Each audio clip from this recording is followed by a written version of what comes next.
সুইজারল্যান্ডের দাভোসে চলমান বিশ্ব অর্থনৈতিক ফোরামের সম্মেলনের ফাঁকে বিভিন্ন দেশের রাষ্ট্রপ্রধান এবং আন্তর্জাতিক সংস্থার প্রধানদের সঙ্গে বৈঠক ও সৌজন্য সাক্ষাৎ করেছেন বাংলাদেশের অন্তর্বর্তী সরকারের প্রধান উপদেষ্টা ডক্টর মোহাম্মদ ইউনূস।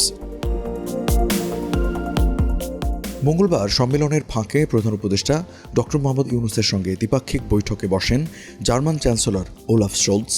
বাংলাদেশের গণতান্ত্রিক উত্তরণ প্রক্রিয়ায় জার্মান সরকার সর্বাত্মক সহায়তা করবে বলে জানান তিনি। ফিনল্যান্ডের প্রেসিডেন্ট আলেকজান্ডার স্টাবো বৈঠক করেছেন প্রধান উপদেষ্টা ডক্টর মোহাম্মদ ইউনূসের সঙ্গে। বৈঠকে তারা মার্কিন প্রেসিডেন্ট হিসেবে ডোনাল্ড ট্রাম্পের শপথ গ্রহণ, রাশিয়া ইউক্রেন যুদ্ধ, ভূরাজনৈতিক ইস্যুতে গ্লোবাল সাউথের ক্রমবর্ধমান ভূমিকা নিয়ে আলোচনা করেন। প্রধান উপদেষ্টার সঙ্গে বৈঠক করেছেন ইউরোপীয় সেন্ট্রাল ব্যাংকের প্রেসিডেন্ট ক্রিস্টিন লাগার্দ। বৈঠক করেছেন জাতিসংঘের শরণার্থী বিষয়ক হাইকমিশনার ফিলিপ্পো গ্র্যান্ডি বলেন, তার সংস্থা রোহিঙ্গা সংকটের স্থায়ী সমাধান খুঁজে বের করার লক্ষ্যে বাংলাদেশকে সহায়তা করবে। মূল আলোচনাটা ছিল যে কিভাবে বাংলাদেশের সাথে ওরা আরও নিবিড়ভাবে কাজ করতে পারে রোহিঙ্গা ক্রাইসিস নিয়ে।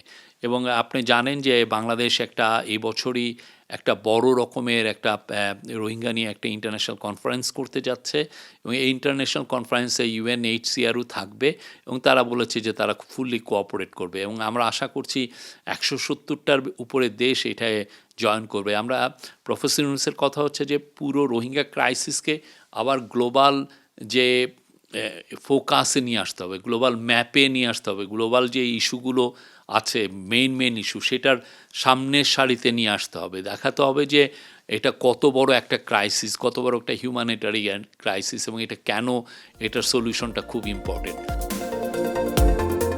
প্রধান উপদেষ্টা ডক্টর মোহাম্মদ ইউনূস বিশ্ব অর্থনৈতিক ফোরামের সম্মেলনের ফাঁকে বেলজিয়ামের রাজা ফিলিপের সঙ্গে দ্বিপাক্ষিক বৈঠক করেছেন।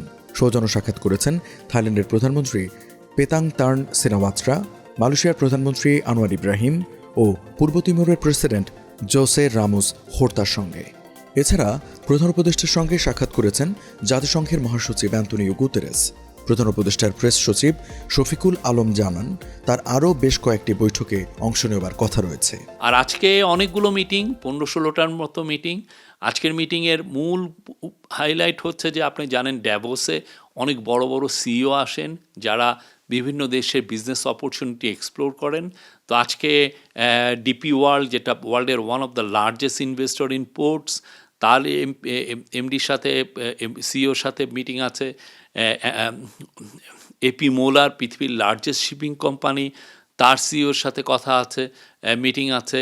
তারপরে মেটার চিফের সাথে মিটিং আছে, অন্যান্য আরও কয়েকটি কোম্পানির চিফের সাথে আছে। মূল ইস্যুটা হচ্ছে যে তাদেরকে ইনভাইট করা, বাংলাদেশে এসে তারা যেন ইনভাইট করে।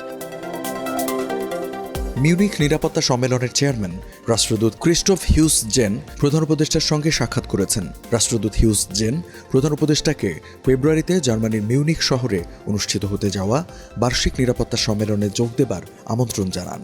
এছাড়া দুবাই কালচারাল অ্যান্ড আর্ট অথরিটির চেয়ারপারসন ও সংযুক্ত আরব আমিরাতের প্রধানমন্ত্রীর কন্যা শেখ লতিফা বিনতে মোহাম্মদ বিন রশিদ আল মাখতুম ডক্টর ইউনূসকে ওয়ার্ল্ড গভর্নমেন্ট সামিটে যোগদানের আমন্ত্রণ জানান।